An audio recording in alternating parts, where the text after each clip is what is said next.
If oil powered the 20th century, then chips will power the 21st century. That's not just a catchy phrase, it's reality. Every single thing you and I touch today, from smartphone in our hand to laptop we are watching our video, the car we drive, the washing machine at home, even the satellite orbiting above us, all of it runs on one thing: semiconductors. And here is the harsh truth. India, the fifth largest economy in the world, imports almost 100% of the chips it consumes. India manufactures zero advanced chips today. We don't have fabrication facilities. We don't have ATMP, that is assembly, testing, marking, packaging plants at scale. Even our supply chain for gases, wafers and specialty chemical is patchy. But here is one area where India is already a giant: semiconductor design.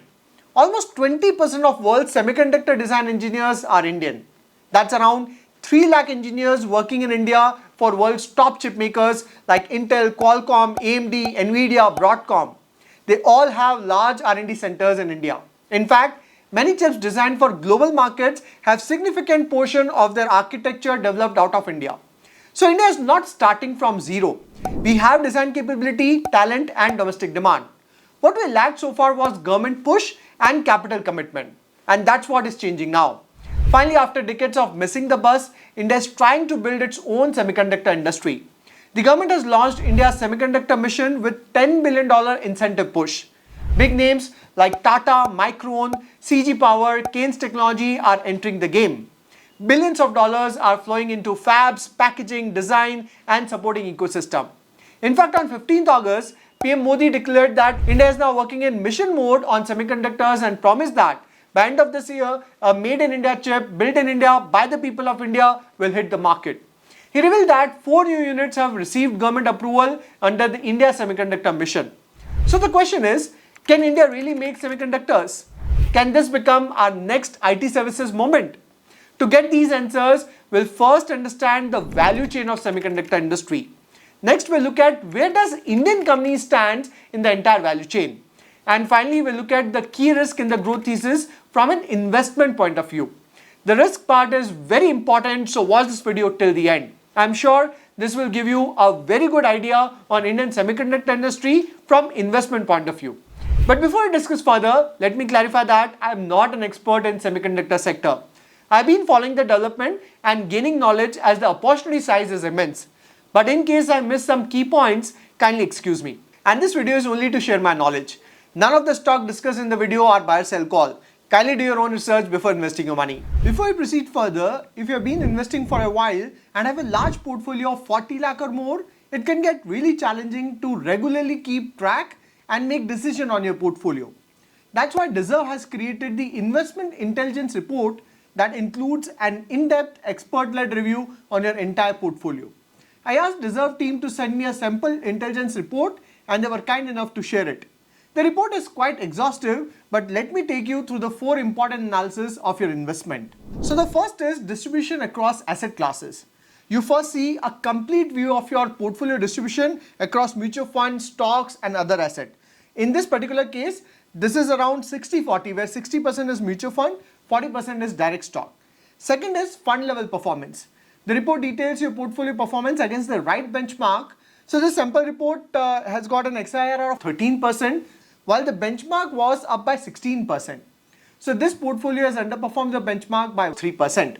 In a large portfolio like this, it resulted in 22 lakh of missed gain. It goes one step further to give you each fund performance against its respective benchmark and shares detailed observation on them. For example, here they have identified how this fund has poor composition and ranking. One more insight they share is your portfolio diversification. This portfolio seems to be over-diversified with 35 funds, whereas Deserve suggests holding 5 to 12 funds as ideal. The actual report is even longer and is one of the most comprehensive portfolio review you will find. If your portfolio is above 40 lakh, get your free investment intelligence report today by downloading the Deserve app. You can also set up a one-on-one call with Deserve relationship manager who will personally take you through this comprehensive review of your portfolio. Alright, let's get started. Semiconductor value chain has 4 key stages. First is semiconductor design. In other words, the architect's blueprint. Think of designing a semiconductor like building a house. Before you lay a single brick, you need an architect. that decide total number of rooms, where the doors go, how the plumbing and wiring will run, and so on. In chips, that architecture is the chip instruction set, the language the chip understands. Globally, two most common languages are CISC, that is Complex Instruction Set Computer, which is mostly used in Intel or AMD PCs, and second is RISC, that is Reduced Instruction Set Computer. It is mostly used in smartphones or IoTs. Once the architecture is chosen, engineers use powerful software to design what the chip should do, whether it's processing photos, connecting to Wi-Fi, or running AI models. They also decide how billions of transistors will be arranged to balance performance and power. So in first stage, the final output is a detailed file like a construction blueprint, which will be sent to a factory to begin making the chips. Here the global leaders are Nvidia, Qualcomm, AMD, Apple, and India's edge is 20% of global design engineers are Indian. Then second stage is fabrication. Once the architecture is finalized based on which the chip is designed, now comes the actual construction. The actual manufacturing of a chip happens in an ultra clean, high-tech factory, which in technical term is called a foundry. Like we use bricks and cement to construct a house, foundries use silicon wafers. Simply explained, silicon wafers are thin, shiny discs made from super pure sand. These wafers are processed using extremely precise machines in the presence of certain chemicals and gases. The blueprint is projected onto the wafer using light, like stenciling. In this process, layers of metal and silicon compounds are added, patterned, and etched away. This process is repeated hundreds of times, adding millions or billions of transistors onto each chip. It's like baking a 100-layer cake where you carefully stack ultra-thin layers of material and carve out a circuit pattern. What's fascinating is that each layer is 1,000 times thinner than a human hair. So the output here is a silicon wafer full of many tiny unfinished chips called dies. Then third stage is assembly, packaging, and testing. After the silicon wafer comes out of the foundry, it now has a lot of miniature brains on a wafer. But you can't plug a wafer into your phone. You need to slice, wrap, and test them before starting to use them. So the wafer is cut into individual dies. Each one is a chip. Just like cutting the cake from a tray into small pieces which can be sold individually. Then each die is enclosed in a tiny plastic or ceramic case with metal legs or contact point. This protects the chip and allow it to be connected to a circuit board. To continue the cake analogy, each piece of the cake which was cut in the above step is put into wrapper. Then each chip is tested to check if it works and the broken ones are thrown away. Again the cake analogy, you check if any piece is burnt before shipping the same to customer. Here the final outcome is finished, tested chips that can be sold and shipped. Then final stage is system software integration, that is bringing chips to life. At this step, the chip is ready but does nothing on its own. It's like a brain in a jar, powerful but useless until it's put into a body and connected to nerves. Therefore, the chip is now placed inside a device like your phone, car, laptop, etc. And a software is written to control it. This is like telling the chip when to wake up, how to communicate with other parts, and what action to perform. For example, a chip in your phone that helps run your camera. The phone company writes a code that tells it how to adjust the focus, optimize lighting, compress video, and so on. In cars, chip manage everything from braking system to music player. So the final outcome is a complete functioning device powered by the chip.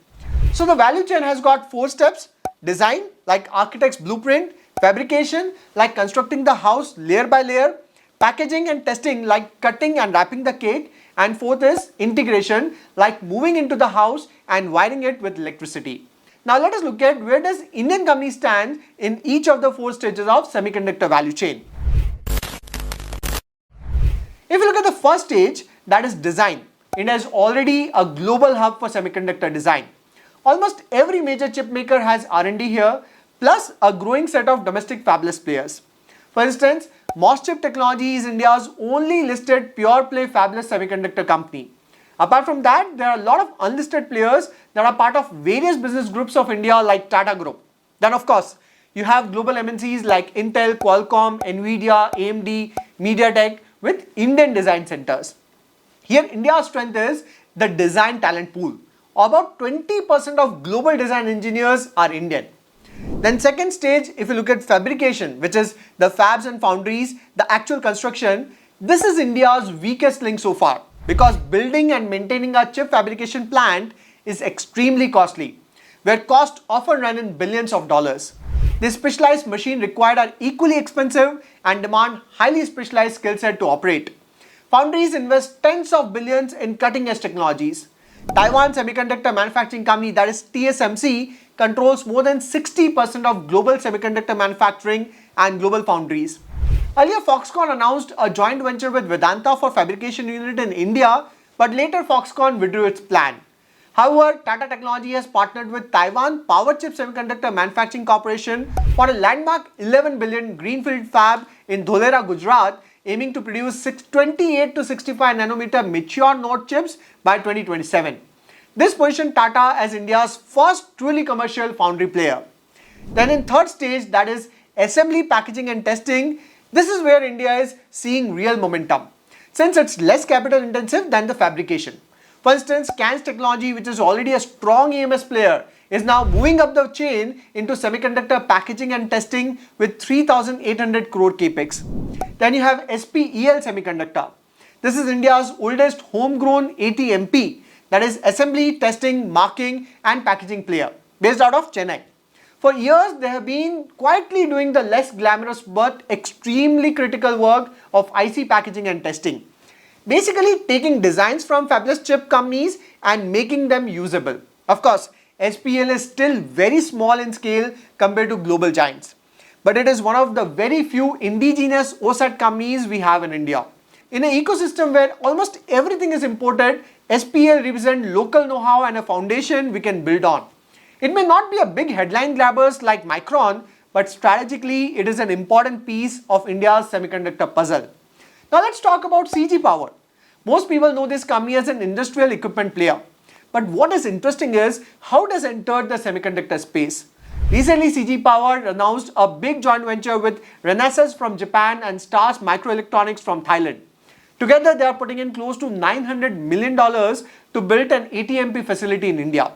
So while CG Power may not be designing or fabricating chips, it's playing a very strategic role in the value chain, that is making sure India develops strength in packaging and testing, which is the bridge between wafer fabrication and the chip we actually use in our phone, cars and electronics. Then if you look at the final stage, that is system and software integration, that is putting chips into device like phone, car, EVs, defense. Here all EMS companies like Keynes, Dixon, Avalon, PG Electroplast, Cinema SGS, Amber Enterprise would come into picture. Then all four top ER&D companies, Tata Elxsi, Tata Technology, KPIT, L&T Technology are providing embedded software and system integration to global OEMs. Fifth company in this is ASM Technology.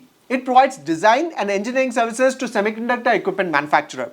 Company has expertise in mechanical design, embedded system and software for high-end tools used in fabs and ATMP facilities. Then Axis Gates is also a proxy play in the semiconductor value chain, setting mainly in design and embedded system integration. It helps global semiconductor and OEM companies design, validate and embed chips into end products, particularly in aerospace, defense and automotive.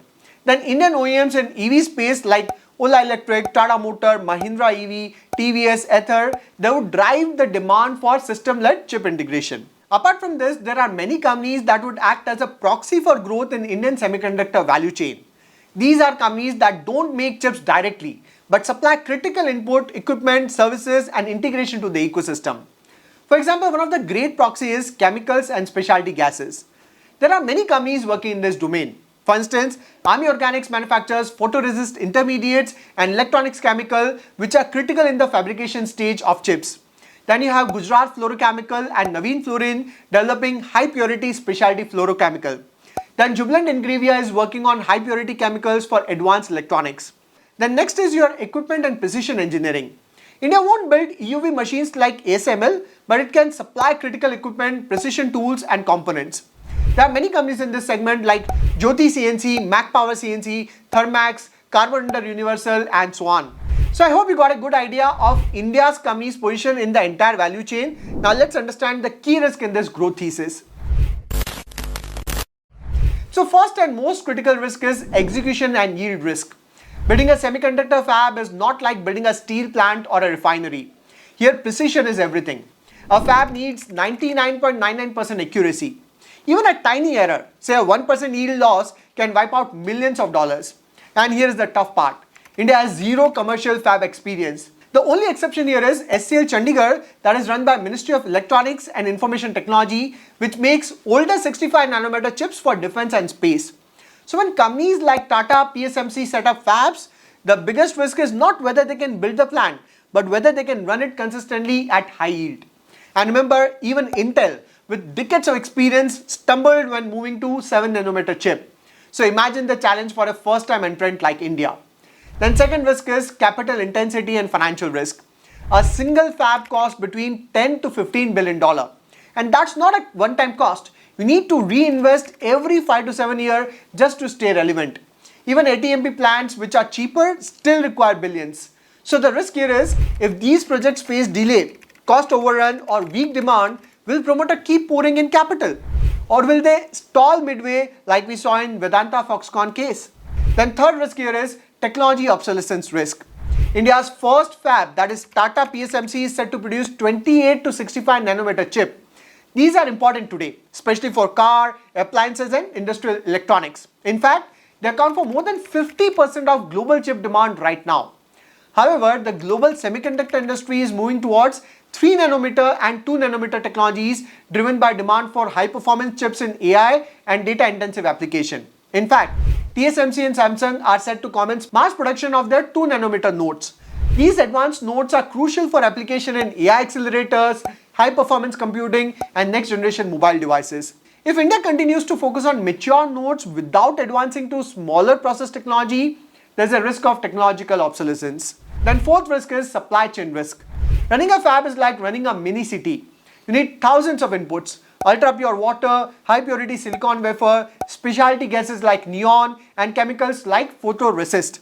Now yes, India has a strong chemical industry, but semicon grade purity is a different ball game. If we don't localize this input fast enough, our fabs will remain import dependent. That means higher cost and vulnerability to global disruption. For example, the Russia-Ukraine war disrupted neon gas supply, which shook fabs worldwide. Then fifth risk is talent gap risk. India's strength today is in chip design. We have over 3 lakh design engineers, that is around 20% of global pool. But when it comes to fab operations, there is a complete different ballgame altogether. You need process engineers, lithography experts, equipment technicians and so on. And here, India is severely lacking. Without a trained workforce, our fabs may struggle to maintain yields. In the short run, we'll depend heavily on expat talent. But that's both expensive and unsustainable. Remember, Taiwan's TSMC took decades to build its fab expertise. Then sixth risk is geopolitical and trade risk. Semiconductors are no longer just technology. They are a geopolitical weapon. The US-China chip war, export ban on advanced equipment, rising Taiwan tension, all of this affect the global flow of chips and equipment. India is trying to balance all ties with the US, Japan, Taiwan, while still keeping a working relationship with China. But the risk is clear. If tomorrow export restriction hit critical tools like EUV lithography machine, India's access to latest technology could be blocked. Then seventh risk is demand-supply mismatch risk. For a fab to make sense, you need long-term demand visibility. If global demand softens, like we saw in 22-23 chip downturn, fabs can easily run underutilized. And underutilization kills profitability. The big fabs globally work because they have anchor supports. For example, TSMC has Apple, Nvidia, AMD locked in. India does not have such anchor clients yet. Without them, fabs may not scale as expected. Then eighth risk is policy and bureaucracy risk. Yes, the government has announced over $10 billion in incentive, but announcing is one thing, execution is another. Land acquisition, subsidy disbursement, approvals, all of this can drag in India. And semiconductor don't wait for red tape. If the policy loses momentum, or worse, if politics changes direction, investors' confidence could collapse overnight. Vedanta Foxconn deal fell apart partly because of uncertainty in approval and partners. The ninth risk here is competition risk. India is not chasing semiconductors in isolation. Countries like Vietnam, Malaysia, Singapore, even Saudi Arabia and UAE are offering massive subsidies to attract fab. This creates a global subsidy race. And India, with its financial constraint, may not always be able to outspend competitors. Finally, the most underrated risk, that is ecosystem death risk. Semiconductor cannot succeed in isolation. They need clusters of suppliers, R&D centers, logistics, packaging firms, universities, testing labs. Taiwan and South Korea did not just build fabs, they built entire ecosystem over decades. If India only built island projects without the full ecosystem, cost will be higher, yields will be lower, and competitiveness will suffer. So here is the big picture. India's semiconductor journey has finally begun. From designing chips to building the first fab, from ATMP plant to system integration, the ecosystem is slowly taking shape. For the first time, there is serious government push, domestic demand, and private sector capital aligning to create a real semiconductor industry in India. And yes, this has created enormous excitement in the stock market. Semiconductor related companies, whether it's design, packaging, equipment supplier, or proxies like chemical and specialty gases, have seen surging valuation as investors rush to catch the next IT service moment. But here is the reality check. The semiconductor industry is capital intensive, high risk, and cyclical. Building fabs takes years, requires technical precision, and depends on global supply chain that are still fragile. Even globally, the biggest players stumbled. Intel struggled with 7nm chip, and TSMC and Samsung constantly invest billions of dollars to stay ahead. So while the hype is understandable, investors need to be cautious. Buying into semiconductor euphoria blindly can be dangerous. Not every company will succeed, and overvalued stock may correct sharply once fundamentals comes into focus. What it means is that you should focus on companies with strong fundamental, clear revenue visibility, and strategic positioning in the value chain. Then try to look at the proxy plays that benefit from the ecosystem growth but have lower execution risk. For example, chemical, precision equipment, EMS, or software integration companies. Avoid chasing short-term hype or story stocks whose valuations have already run far ahead of earning potential. The Indian semiconductor story is exciting, transformative, and long-term, but it is not a sprint. It's a marathon. For investors, patience, selectivity, and understanding the risk will be far more rewarding than chasing the next big headline. Remember, the chips are coming, but so are the challenges. And the smart money will be the one that builds conviction, not just wide euphoria. So that's it for the video. If you find it useful, do share it within your circle. I'll see you next video. Till then, take care. The views and opinions expressed are my own and does not reflect or represent the views and position of Deserve Investment Private Limited or its affiliates. The information contained in this video is for general and information purpose only and is not meant for advisory or recommendation purpose.